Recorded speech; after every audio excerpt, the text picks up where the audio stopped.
Okay, some more examples. Let आपको क्या given है यहाँ पे, f इज अ फंक्शन जो कि आपका 0 से infinity up to real number codomain के लिए डिफाइंड किया गया है एंड विच सेटिस्फाई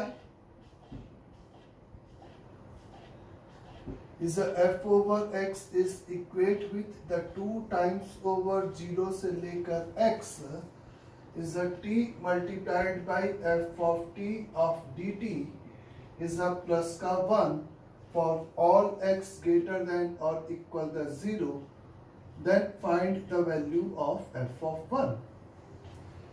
तो अपने आप करने की कोशिश करेंगे सबसे पहले। तो ये आपका देखा हुआ टाइप का ही क्वेश्चंस है, इसमें कुछ भी अलग नहीं है।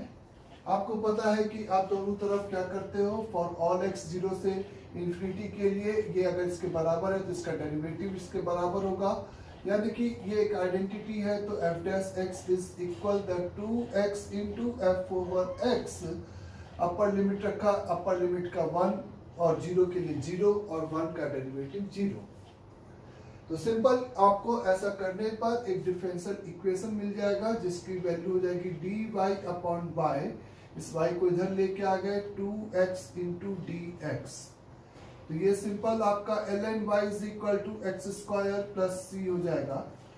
आपको कोई passing to the point directly नहीं दे रखा है, लेकिन इसी रिलेशन से आप निकाल सकते हो कि f ऑफ 0, क्योंकि 0 से 0 में रियल वैल्यूड फंक्शन का इंटीग्रल 0 हो जाएगा और ये आपका is equal to 1, F of 0 आपका कितना हो जाएगा बच्चे, सिंपली 1।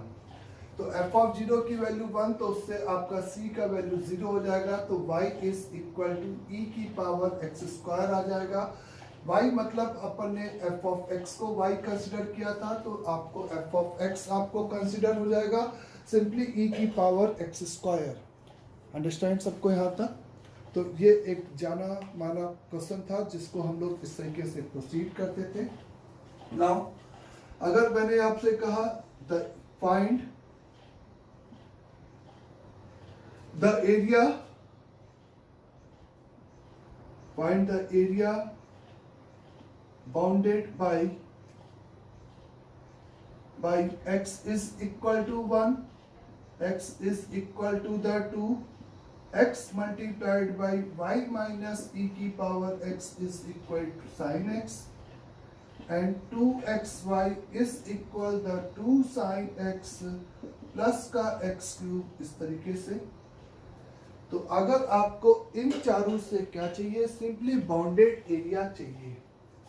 तो क्वेश्चन है find the area bounded by this. तो आपको पता है कि एरिया अंडर द ग्राफ का ये क्वेश्चन है। x बराबर 1 और x बराबर 2 दो वर्टिकल लाइन हो गई और ये दो अलग अलग ग्राफ। तो हमें पता है कि इनफैक्ट x बराबर अल्फा, x बराबर बीटा, y बराबर fx एंड y बराबर gx से जो बॉन्डेड एरिया होता है वो अल्फा से लेकर beta mod over f over x minus g over x का dx होता है। यानी कि upper curve minus lower curve अपन करते थे, याद करें। तो अब अगर नहीं पता है ग्राफ की fx ऊपर है या gx है, तो हम उसके डिफरेंस का इस तरीके से सिंपली इंटीग्रेट कर दें, तो इन चारों से सिंपली आपको बॉन्डेड एरिया पता चल जाएगा। नाउ पहला वाले कर्व का y coordinate as a function of x आप डिस्क्राइब कर सकते हो, वो आपको लिखा है क्वेश्चन में sin x upon x plus e की पावर x। दूसरे वाले की बात करें तो दूसरे वाले कर्व की वैल्यू है आपके पास 2x से डिवाइड किया तो sin x upon x plus is x cube divided by 2x, यानी कि x स्क्वायर डिवाइडेड बाय 2, ये आएगा बच्चे। और इन दोनों कर्व में हम आराम से कह सकते हैं कि e की पावर x की वैल्यू x स्क्वायर प्लस 2 से ज्यादा होगी। ये तो दोनों में प्लस में लिखा है बच्चे, तो इसका ग्राफ इसके ग्राफ के ऊपर होगा। उसका सिंपल सा रीजन, e की पावर x आपका 1 plus x square by 2 plus x cube by factorial 3 and so on इसके बराबर होता है। और 1 से लेकर 2 में ये सभी पॉजिटिव नंबर है, तो ये इससे इज ई की पावर x आपका x² 2 से बड़ा होगा। ये कंक्लूजन हम यहीं से कर सकते हैं इसके सीरीज एक्सपेंशन को देख के, या e की पावर x और x² + 2 का एक रिलेटिवली ग्राफ बनाकर भी हम फील कर सकते थे। तो fx माइनस का gx आपका यहाँ पर ऐसा हो गया अल्फा से लेकर बीटा में। तो मेरा कहना है कि इन दोनों का डिफरेंस का मॉड आएगा, और वो मॉड भी आपने यहीं से जस्टिफाई कर दिया। तो रिक्वायर्ड एरिया आपका सिंपली 1 से लेकर 2 डिफरेंस ऑफ द ग्राफ का एब्सोल्यूट डिफरेंस, यानी कि e की power x minus x² 2 of dx, ये आपका रिक्वायर्ड एरिया हो जाएगा, जिसका इंटीग्रेशन e की power x minus x³ divided by 6 हो जाएगा, और 2 और 1 हो जाएगा। तो e² माइनस इज 8/6 यानी कि 4/3 माइनस e प्लस 1/6, तो यहाँ पे 5/6 हो जाएगा, 5 प्लस 1 यानी कि माइनस का 4/6। और इस तरीके से हम इस एरिया को बहुत आसानी से यहाँ पे कैलकुलेट कर सकते हैं। तो आपको सिंपली यहाँ पर दो कर्व के बीच का एरिया और दो कर्व के बीच का एरिया और दो वर्टिकल लाइंस के बीच का एरिया चूंकि चाहिए था, तो उस एरिया की वैल्यू सीधे हम लोग इस तरीके से कैलकुलेट कर सकते हैं, है ना। द नेक्स्ट इज, सपोज आपको मैंने एक इंटीग्रेशन दिया, i इज इक्वल द 0 से लेकर 1 x divided by 1 plus x की पावर 8 का dx, एंड आपको इस ऑप्शंस दिया, क्या i की वैल्यू ग्रेटर और लेसर देन 1/4 है, और इस बी ऑप्शंस या ऐसा कुछ ऑप्शंस है i इज ग्रेटर देन और लेसर देन π/8 आपको डिसाइड करने की जरूरत है। तो इस i को बेसिकली इस दो नंबर्स के साथ अपन को कंपेयर करना है कि इस नंबर से बड़ा होगा कि इस नंबर से छोटा होगा। x/1 प्लस x की पावर 8 क्वेश्चन सुन लिया, यहाँ पे ये आपका x की पावर 8 है। तो जैसा कि हमें अप्रोच में ये पता है कि हम सबसे पहले इस 0 से लेकर 1 इसकी वैल्यू को एस्टिमेट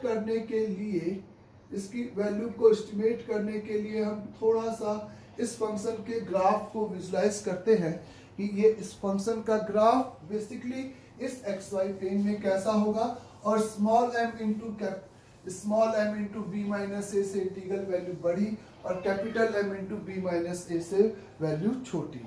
ये एक कॉन्सेप्ट अपन अप्लाई करते थे। यहाँ पर अगर अपन इस f/x का ग्राफ बनाने की कोशिश करते हैं, तो x/1 प्लस x की पावर 8, तो क्या वो टर्निंग पॉइंट बीच में है कि नहीं है। 1 प्लस f'(x) अगर मैं निकालूं इसका, तो 1 प्लस x की पावर 8 x का 1 x into 8 multiplied by x की power 7 is divided by 1 plus x की पावर 8 का होल स्क्वायर। तो ये आपके पास हो जाएगा 1 माइनस 8 यानी कि 7x की पावर 7 अपॉन 1 प्लस x की पावर 8 का होल स्क्वायर, जिसका इज x की पावर 7 माइनस 8x की पावर 7, एकदम कैलकुलेशन सही है। तो इज x की f'(x) आपका 0 होगा, इज 0 के बराबर होगा एट x बराबर 1/7 के 7th रूट्स के लिए ये होगा। और यहाँ पे आप कह सकते हो कि इस फंक्शन का ये जो ग्राफ होगा वो 0 पे आपको 0 देगा, 1 पे आपको बेसिकली वैल्यू 1/2 दे देगा, और इसके बीच में ये ग्राफ कुछ ऐसे करके जाएगा, और वो वैल्यू आपको 1/7 की पावर 1/7 एक इरेशनल नंबर मिलेगा। तो i की वैल्यू आप इस फिगर को देख के बोल सकते हो कि इज 1/2 इंटू 1, इस छोटे वाले रेक्टेंगल का एरिया 1/7 पे वैल्यू इज 1/7 की पावर 1/7 है ना बच्चे, डिवाइडेड बाय 1 प्लस 1/7 की पावर 8/7 कुछ ऐसा, इंटू में 1 माइनस 0 इसके बीच का नंबर होगा। तो 1/4 से आप यहाँ पे ये चूंकि 1/2 से इंटीग्रल वैल्यू बड़ी है, हाफ से बड़ी है तो 0.5 से भी बड़ी होगी, तो यहाँ पे आप इस नंबर के साथ इसको कंपेयर कर सकते हो। Is a pi by 8 is a 3.14 divided by 8, यानी कि this is equal the point का 3 टाइम्स समथिंग। एक बार देख लो कैलकुलेशन, 1 प्लस एक्स की पावर 8, एक्स उतारा, इसका डेरिवेटिव किया, 8 इंटू एक्स की पावर 8 हो गया, 1 माइनस 7 इंटू एक्स की पावर 8 हो गया, 1/7 की होल पावर 1/7 आ गया। आई की वैल्यू 0 से 1 में 1 पे वैल्यू 1/2 आई, 1/2 इंटू 1, इसके बीच का आई का नंबर हो गया। कैलकुलेशन तो एकदम सही था। तो इज अ 1/2 यानी कि 1/4 से आई की वैल्यू बड़ी होगी, और अगर पाई बाई 8 के साथ कंपेयर करना था तो ये वैल्यू आपकी 8432, तो ये पॉइंट का 3 समथिंग हो गया। तो 0.3 अगर समथिंग है और वो 0.5 से बड़ा है तो इससे भी बड़ा ही होगा। ये बात सही है। 1/7 की पावर 1/7 की पावर इज ये आपका 1 से छोटा नंबर होगा। कैलकुलेशन सब सही है। तो इस तरीके से आप इसी नंबर के साथ इसको बोल सकते हो कि ये जो भी नंबर है वो आई की वैल्यू इनफैक्ट आपका इज अ 1/4 से भी बड़ा होगा, और एज वेल एज आई आपका पाई बाई 8 से भी बड़ा होगा। ये यहाँ से कुछ इस तरीके का कंक्लूजन आप निकाल सकते हो। अगर हम कोशिश करें कि ये पाई बाई 8 जैसा चीज आ जाए तो उसके लिए आप एक ये काम कर सकते हो। समझ आ रही मेरी बात? अगर आप दूसरी तरीके से इसको अप्रोच करते हो तो ऊपर x है, इसमें हम लोग x² को अगर t कंसिडर कर लें तो द 2x का dx बराबर dt हो जाएगा। तो ऊपर जो x dx है वो आपका 1/2 multiplied by is the dt upon 1 plus t की power 4 is the t is vary from 0 से 1, i की ये वैल्यू हो जाएगी। और जैसा कि आपको पाई चाहिए तो यहाँ पे t² आ जाए तो आपका काम चल जाएगा। तो हम 1/1 प्लस t की पावर 4 को कंपेयर करें 1/1 प्लस t² से, तो ये बात क्लियर है कि इसकी वैल्यू इससे बड़ी होगी, क्योंकि t की पावर 4 आपका t² से छोटा, क्योंकि t 0 से 1 है, इसका रेसिप्रोकल इससे बड़ा।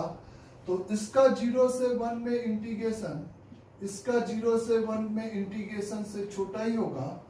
और अगर मैं दोनों तरफ हाफ से मल्टीप्लाई कर दूं तो ये i हो गया, और i इज ग्रेटर देन, इसका इंटीग्रल tan इनवर्स का t pi by 4 pi by 8 आ जाएगा। तो i की value greater than pi by 8 हो जाएगी, कुछ इस तरीके से। तो कुछ इस तरीके से आपका answer i greater than pi by 8 हो जाएगा। 1/4 के लिए एक तो 1/2 के साथ कंपेयर करने वाला मेथड तो था ही, अदरवाइज आप अगर यहीं पे इस इंटीग्रल में t की पावर 4 को, अगर t की पावर 4 को t से रिप्लेस करो तो log का टर्म आएगा, इसे उसको भी अप्रोक्सीमेट करना जरूर पड़ेगा। यानी कि हम कह सकते हैं कि ये जो फंक्शन है इज 1/1 प्लस t की पावर 4 1/1 प्लस t से भी बड़ा होगा। सही बात है ये भी। तो इसका 0 से 1 में इंटीग्रल इसके 0 से 1 के इंटीग्रल से बड़ा होगा। इसको 1/2 और 1/2 लगा दे तो ये i हो जाएगा। तो i is greater than 1/2 over ln2 होगा। जैसा कि आपको 1/4 से इसको कंपेयर करना था। सही यहां तक सभी को? तो 1/4 बनाने के लिए आप इसको लिख सकते हो i is greater than 1/4 into 2 यानी कि ln4, ऐसा कुछ लिख सकते हो। और ln4 की अगर हम बात करें तो ln4 आपका 1 से बड़ा नंबर है, क्योंकि ln4 e with base e1 होता है, तो ln4 विथ बेस e1 से बड़ा है, तो ये नंबर आपका 1/4 से बड़ा है। ऐसा कुछ हम कंक्लूजन यहाँ पे इस तरीके से कर सकते हैं। तो i इनफैक्ट यहाँ पर ग्रेटर देन 1/4 भी होगा और पाई बाई 8 भी होगा। इस तरीके का कंक्लूजन आपको यहाँ पर किया जा सकता है। समझे सभी को? तो इससे पहले small m into capital M b minus a ही सफिशिएंट था आंसर देने के लिए। हम लोग ने एक और अप्रोच करके ये कोशिश किया कि वो एक्सप्रेशन में सिंपल नंबर आ जाए। अंडरस्टैंड यहाँ तक सभी को? आगे अगर आगे बात करते हैं अपन यहाँ पे, तो next number is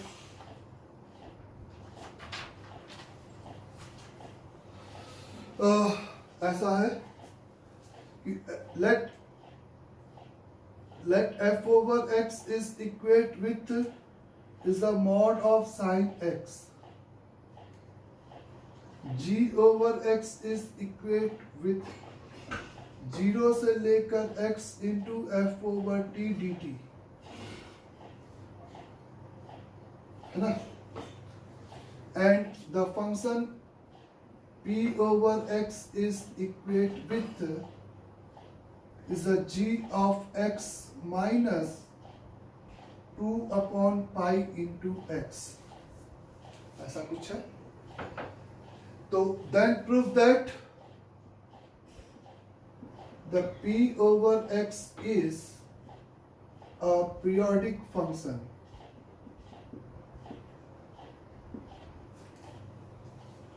Then prove that the p over x is simply a periodic function.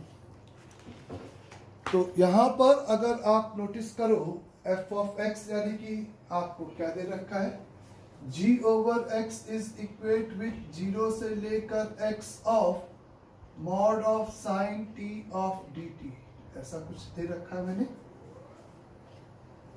तो पीरियोडिक, चूंकि आपको ये पाई का पीरियोडिक है तो आप पाई के लिए ही इस कुछ पाई के मल्टीपल में ही सोचोगे। तो of P of x plus pi अगर हम लिखेंगे यहाँ पर, तो ये 0 से लेकर x plus pi g of x, मतलब 0 से g ऑफ x प्लस पाई लिखा बच्चे, g ऑफ x प्लस पाई लिखा, समझ आ रहा सभी को?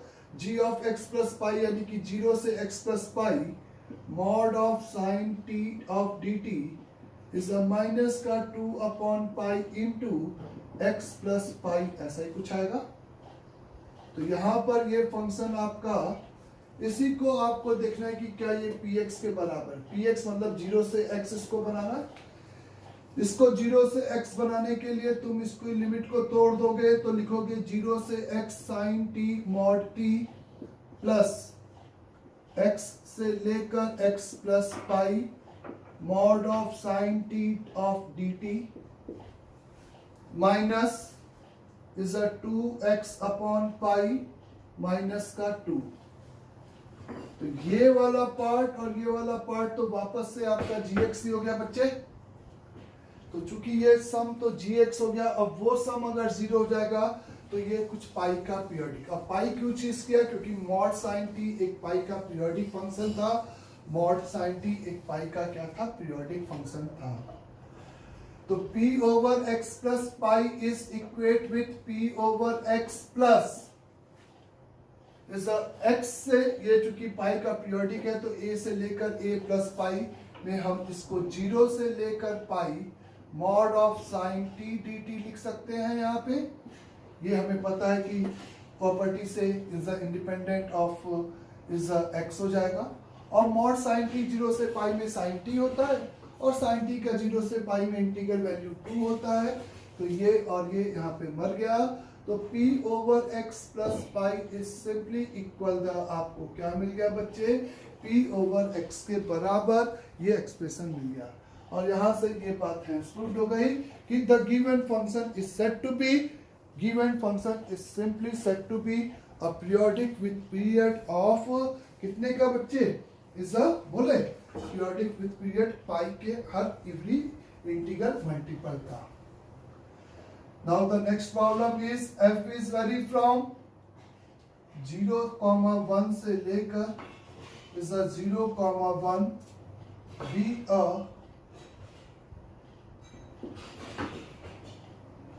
continuous function such that x square plus f square x is lesser than or equal to 1 for all x belonging to the 0 से लेकर 1 तक and it is given the 0 से लेकर 1 f over x dx is equate with pi by 4. Then find the value of is a 1 upon 2 से लेकर 1 upon root 2 is a f over x divided by 1 minus का x square dx. तो आपको ये constant दे रखा है और एक इंटीग्रल की वैल्यू यहाँ पे पूछी गई है, जबकि कांस्टेंट जो दे रखा है वो इनइक्वालिटीज में दे रखा है और जो वैल्यू पूछी गई है वो एग्जैक्ट नंबर की पूछी गई है, एग्जैक्ट इंटीग्रल की। एग्जैक्ट इंटीग्रल मतलब जब तक हमें fx नहीं पता चलेगा एग्जैक्टली तब तक हम इस न्यूमेरिकल नंबर को फाइंड आउट आंसर को नहीं कर सकते, क्योंकि हमें ये नहीं पता करना है कि ये किससे छोटा होगा किससे बड़ा होगा। आपको जो ऑप्शंस दे रखा है वो एग्जैक्ट वैल्यू दे रखी है। अगर एग्जैक्ट वैल्यू दे रखी है तो आपका काम है यहाँ पे एग्जैक्ट वैल्यू निकालने का, मतलब उसके लिए पहले fx निकालने का। तो f ओवर x का यहाँ पे हमें इंटीग्रल दे रखा है 0 से 1 में, this is equal to the pi by 4। यहां से f ओवर x हमें गिवन है lesser than or equal to under root over 1 minus का x स्क्वायर। ये फॉर ऑल x 0 से 1 में हमें दे रखा है कि 0 से 1 में हर वैल्यू के लिए ये इससे छोटा है। 0 से 1 में fx का इंटीग्रल दे रखा है, तो मैंने दोनों तरफ 0 से 1 में इंटीग्रेट कर दिया। तो मैं लिख सकता हूं कि 0 से 1 में इसका इंटीग्रल 0 से 1 में इसका इंटीग्रल से हमेशा छोटा होगा। इसका इंटीग्रल वैल्यू क्वेश्चन में पाई बाई 4 दे रखा है। इसका इंटीग्रल वैल्यू के लिए आपके पास under root over a square minus x square d x का इनडेफिनिट इंटीग्रल है 1/2 into x into under root over a square minus x square is a plus का a square by 2 into sine inverse over x divided by a। यह आपको पता है कि under root a square minus x square एक इस तरह से सेमी सर्कुलर आर्क बनाएगा जिसका सेंटर ओरिजिन है और रेडियस 1 है। तो 0 से 1 में इसका एरिया यानी कि इस क्वार्टर सर्कल का एरिया हो जाएगा और वो एरिया आपका कितना आएगा पाई बाई 4। तो इसका इंटीग्रल वैल्यू भी पाई बाई 4। तो यानी कि ये इक्वलिटी होल्ड कर रही है for all x belonging to the 0 से 1। तो ये कंटिन्यूअस इक्वलिटी ही होल्ड करेगी, यानी कि हम कह सकते हैं f of x should be equal the, क्योंकि अगर इससे छोटा लेंगे तो ये फिर पाई बाई 4 इक्वलिटी इस पाई बाई 4 से छोटा हो जाएगा, जो कि इस कंट्राडिक्ट हो जाएगा। तो for all x belonging to the 0 से लेकर 1 हम कह सकते हैं f of x is equate with under root over 1 minus का x स्क्वायर होगा। For all x belonging to the 0 से लेकर 1 में f of x की जो वैल्यू है वो आपकी under root over 1 minus x square के बराबर होगी। उसके आगे आपको समझ में आ रहा होगा कि अब सिंपली आपको इस नंबर को यहाँ पे पुट कर देना है। तो ये आपके पास 1/2 से लेकर 1/√2 जब आप सब्स्टिट्यूट करोगे तो अंडर रूट नीचे चला जाएगा 1 minus x square d x, जिसका इंटीग्रल तो सिंपल साइन इनवर्स x हो जाएगा, जिसमें अपर लिमिट 1/√2 और लोअर लिमिट 1/2। तो ये आपका पाई by 4 minus pi by 3 pi by 6 sorry बच्चे, इस तरीके से आंसर आ जाएगा। तो आपको यहाँ पर इसकी चूंकि एग्जैक्ट वैल्यू चाहिए थी तो आपको ये फंक्शन निकालना जरूरी हो गया था। फाइंड द वैल्यू ऑफ 0 से लेकर पाई is a integral over 1 minus mod over sine of 8x of dx, इस तरीके से मैंने दे रखा है। तो आपको इस सिंपली इंटीग्रल की क्या चाहिए वैल्यू चाहिए। तो इसका इंटीग्रल वन का इंटीग्रल तो बहुत आसानी से निकल गया बच्चे। वन के इंटीग्रल में तो कोई डाउट ही नहीं है। मॉड ऑफ साइन 8x एक पीरियोडिक फंक्शन होगा, क्योंकि मॉड हटाने के लिए हमें इंटरवल में डिवाइड करना होगा, और हमें पता है कि ये जितना लेंथ छोटा होगा उतने ही कम पीसेस वाइज में हमें डिवाइड करना पड़ेगा। तो वन का इंटीग्रल तो पाई हो गया, पाई 0 से पाई में, माइनस 0 से लेकर पाई में mod over sine of 8x of dx। ये आपको जो फंक्शन दिख रहा है वो आपका पाई बाई 8 का पीरियोडिक है, तो इसको आप पाई बाई 8 इंटू 8 लिख सकते हो, और इस 8 को आप मल्टीप्लाई में ले जा सकते हो। इस इंटीग्रल को आप लिख सकते हो पाई माइनस 8 मल्टीप्लाइड बाई 0 से लेकर pi by 8 mod of sign 8x of dx। तो चूंकि x 0 से पाई बाई 8 है तो 8x आपका 0 से पाई हो गया, जिसमें साइन की वैल्यू पॉजिटिव हो गया, तो ये मॉड आपका यहाँ से मर गया। तो ये आप लिख सकते हो पाई माइनस 8 मल्टीप्लाइड बाई इस 0 से लेकर pi by 8 into sine of 8x dx। Sine 8x का आप आराम से इंटीग्रेट कर सकते हो, pi minus 8 into cos 8x upon 8 हो जाएगा, और इसमें आपने पाई बाई 8 और 0 रख दिया, तो ये 8 और 8 मर जाएगा।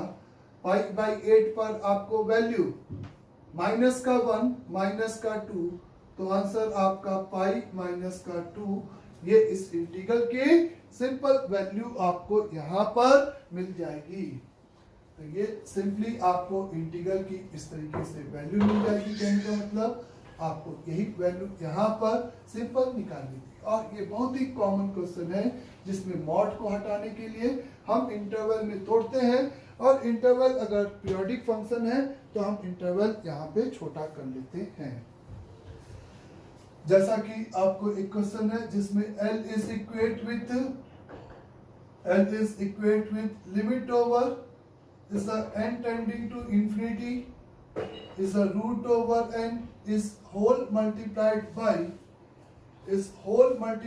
by 0 से लेकर 1 upon under root over 1 plus x square की पावर n का dx दे रखा है, और आपको इस बेसिकली ये गिवन है, इट इज गिवन कि L इज ग्रेटर देन 1/2 है, तो आपको ये पता करना है कि L लेसर देन और ग्रेटर देन पाई बाई 4 से कंपेयर करना है। L को आपको कंपेयर करना है कि L की वैल्यू इज लेसर देन और ग्रेटर देन पाई बाई 4 किससे होगी, ये आपको यहाँ पे कंपेयर करना है। तो नाउ यहाँ पर अगर ये कंपेयर करने की हमें जरूरत है कि limit n tending to infinity पर ऐसा, तो इसको अगर मैं यहाँ पर 1 प्लस एक्स स्क्वायर की होल पावर n में मैं बाइनोमियली लगा के बोल सकता हूँ कि ये 1 प्लस एन एक्स स्क्वायर से बड़ा होगा, क्योंकि प्लस में और भी नंबर्स आएंगे, उसको मैंने इग्नोर कर दिया। पसंद आ रहा है तो ऑब्वियस है ये प्लस वाला इग्नोर किया तो ये बड़ा होगा। अगर ये इससे बड़ा नंबर होगा, तो इसका जो रेसिप्रोकल है 1 प्लस एक्स स्क्वायर की होल पावर n, ये लेसर देन होगा 1 upon 1 plus n x square से। पसंद आ गए। 0 से 1 में इसका इंटीग्रल, 0 से 1 में इसका इंटीग्रल से ये छोटा नंबर होगा, और ये नंबर अगर आप कैलकुलेट करते हो तो ये नंबर आपको क्या बनेगा, 1/a है ना, रूट एन एक्स का होल स्क्वायर हो गया, तो 1/√n tan inverse over is a root n into x upon 1 is a 1 और 0 ये देगा। तो आप मेरे से कह सकते हो इसमें अगर मैं दोनों तरफ रूट n का मल्टीप्लाई कर दूं तो root n into root n multiplied by I, मतलब root n multiplied by integral कहां से कहां तक, 0 से लेकर 1, 1 upon under root over 1 plus x square की पावर n का dx का जो इंटीग्रल है, तो ये रूट n मर जाएगा, ये हमेशा छोटा होगा tan inverse over root n से छोटा होगा। और अगर मैं लिमिट n टेंडिंग टू यहाँ पर क्या लगा दूं, इन्फिनिटी अप्लाई कर दूं, बात सबको समझ आ रही बच्चे? तो limit n tending to infinity apply कर दूं, ये बच्चे क्वेश्चन में π/4 की जगह पे π/2 होना चाहिए, है ना? ये गलत मैंने लिखा है, π/2 होना चाहिए।